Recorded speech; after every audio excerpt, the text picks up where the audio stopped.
Guys, good evening. Nandito po tayo ngayon sa trabaho. So, nakabit ko na yung mga gamit sa kitchen. Kasi panggabi tayo, normally ginagawa ng panggabi is cleaning. Tayo yung maglilinis sa gabi kasi yung pang-araw, sila yung nagluluto, nagpapakain, nag-change diaper, lahat. Naglalaba. So, yung panggabi, yun yung maglilinis. Tapos nakapagpainom na tayo ng gamot. Ngayon, ang gagawin ko, maglilinis muna ako. Nakapaglinis na rin ako ng CR. So, yung gagawin ko, magwawalis na ako. Natanggal ko na yung mga kalat-kalat. Wawalis tayo, guys, bago tayo mag-mop. Kunin natin yung walis tambo. Tulog na yung mga alaga ko. Habang tulog sila, maglilinis na tayo. Kasi hindi tayo makakapaglinis pag gising sila. Sasamantalihin natin yung pagtulog nila. Minsan kasi, guys, may gising, may nagigising. So, kailangan mabilis. Nalinis ko na tong CR, guys. Muna ko yung kusina. Kasi, para naglinis na CR, nakalinis na ako ng kusina. Yun yung unang-una ko nililinis, guys, yung kusina. Bago yung CR.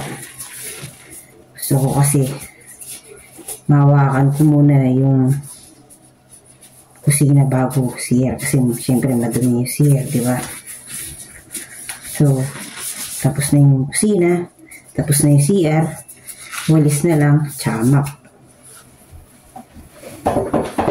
Nawalis ko na rin yung mga loob ng mga kwarto kasi kanina nga bang gising sila, nilinis ni dusting na ako.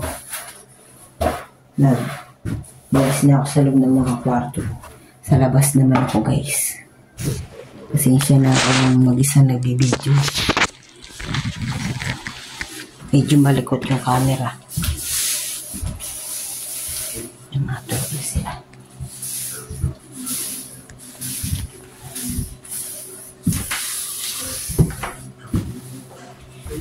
Kumusta po ang buhay-buhay natin? Kumusta po yung mga trabaho nyo?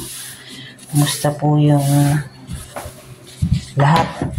Sana po yung mga nasa mabuti tayong kalagayan at sana'y hindi tayo nagkakasakit. Lagi tayong malakas. Lagi tayong magpasalamat sa araw-araw.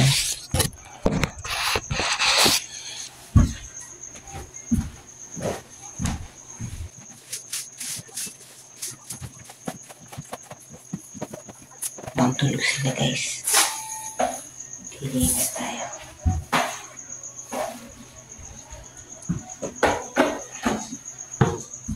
Nakikita niyo po, di pa ako naliligo. Mamaya na lang ako maliligo pagkatapos ko maglinis at mag-change diaper.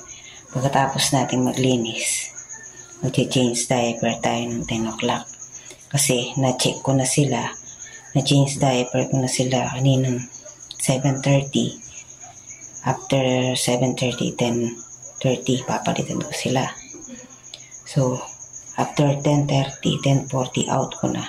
Pwede na ako matulog. Sana walang magising, walang magtawag. Sandali lang, guys.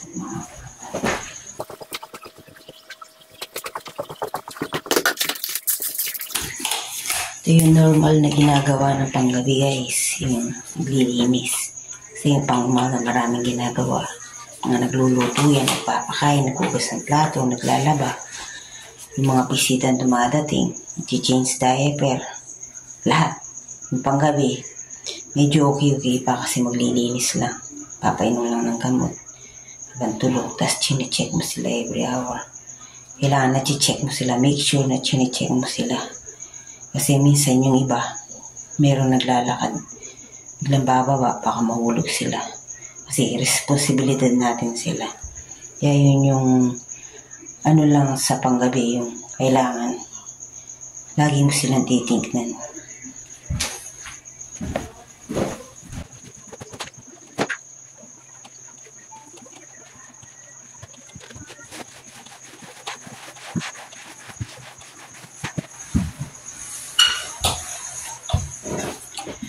Bukas na umaga guys, unang-una kong gagawin pag-gising ko,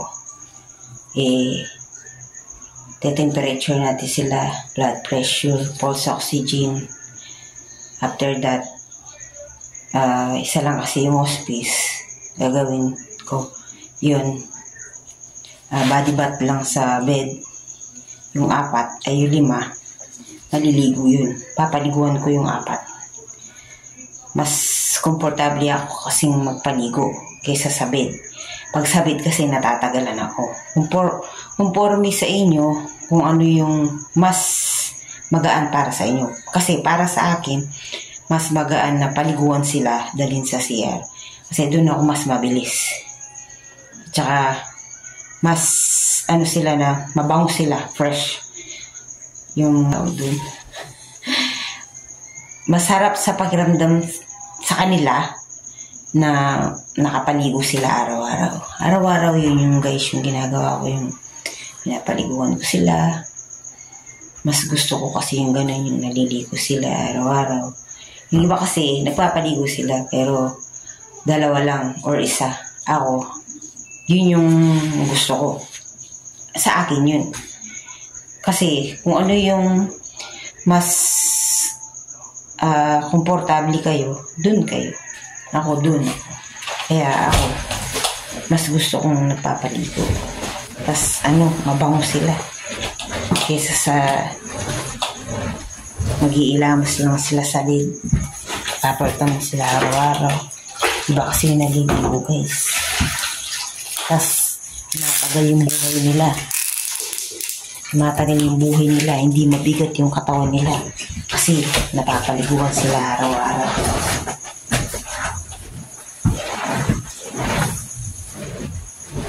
Yun lamang po guys, salamat po sa panonood. Bukas naman po ulit. Maraming salamat. God bless po sa ating lahat.